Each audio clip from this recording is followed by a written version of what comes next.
ibsa ministeerri barnoota guyyaa 28 ji'a tokko bara 2016 kennaniin walumaa galatti ministeerri barnoota ibsa kenname gabaabatti yommuu isinii dhiyeessinu walumaa gala barattoota bara 2015 qoraman keessaa 3.2 qofatu qabxii 50 fi isaa ol argate.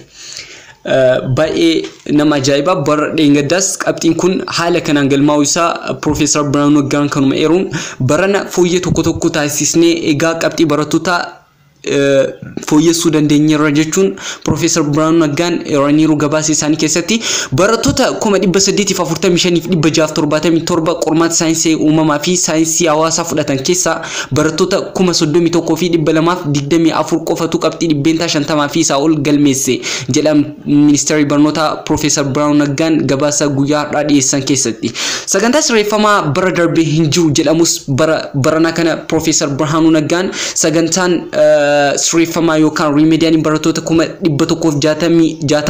160,000 ni kennama jedhaniiru. Egaa barattoonni haala gaddisiisaa ta'e kanaan kufaatii akka biyyaatti agarsiisan kun eessaa madde jedhanii bara dheengaddaa Profeesar Biraanuu Naggaan koreewwan barnoota walitti qabanii baay'ee mari'atanii turanii sirreeffamni xiqqishuun jiraachuu isaas gabaasa isaanii keessatti eeraniiru. Manneen barnoota 3,106 keessaa manneen barnoota 1,328 irraa baratan tokkollee darbuu hin dandeenye jedhan.